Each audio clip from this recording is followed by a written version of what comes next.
An introduction to a previous book called In the Shadow of Power, you painted a dire picture of the nation's capital, a city with one of the highest rates of child poverty despite continual economic growth, where voters are disenfranchised from Congress and where local government gets caught up in corruption, dysfunction, and indifference. Put that way, it sounds like your adopted hometown is a poster child for just about everything you have campaigned against.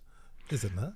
Well, plenty, for certain. Our book, In the Shadow of Power, is a book of photographs of conditions that are not unrepresentative in the district, and it's really the other Washington, D.C., not the glittering Washington, D.C., and we're still dealing with enormous poverty, serious health problems, very little civic voice, inadequate housing, inadequate public transit, inadequate public works.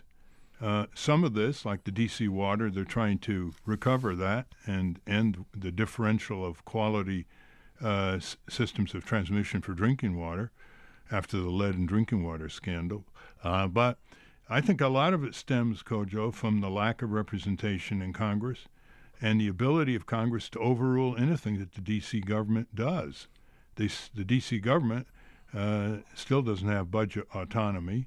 And any congressional committee can initiate an overrule of a widespread D.C. initiative, as they have in the past, overruling the will of the people.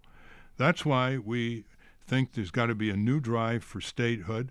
There's got to be an awareness by people in the district that they're losing credibility among other civil libertarians and civil rights people in the country because they're accepting a colonial status. They're accepting the disenfranchisement of the people in the District of Columbia, unlike any national capital around the world, which have votes for parliament, but not the District of Columbia.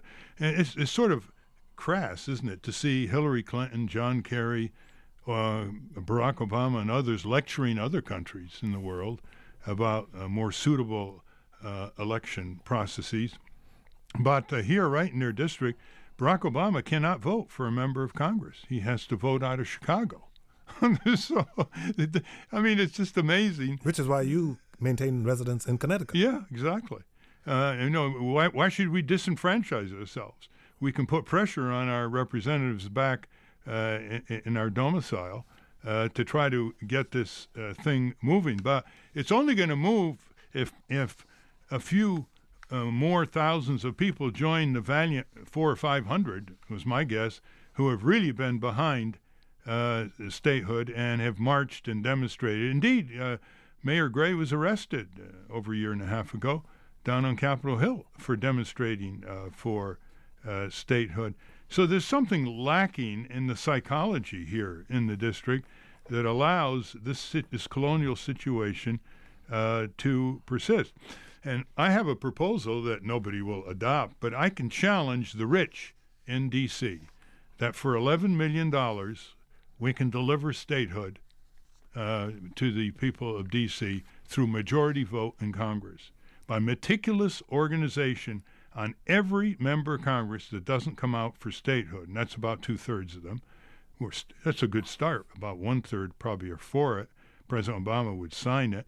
So can any of these mega millionaires and billionaires in the district have a sense that they can go down in the history books as getting the 51st state of Columbia for... Because you say for that $11 million, we can appoint a group of citizens to essentially stalk every single member of Congress who is against statehood until they change their mind. Yeah, not stalk, but I know what you mean. Yes. But to keep on top of them everywhere. 3 members of the district for every member of Congress that is not coming around on statehood.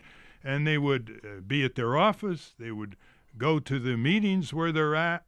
They would publicize their records other than the D.C. statehood. Do you know, one thing people don't understand, one of the reasons why AIPAC and NRA are so powerful is that they take the time of members of Congress. I've had members of Congress say, you know, I don't agree with these necessarily, and I don't care about their PACs, but they drive us into constant responding to people back home and meetings and to their petitions that they ask us to sign. So I think we need to take a cue from these successful lobbyists and do that. And my estimate that it would take a little over 2 years at the most and $11 million, and we'd get it.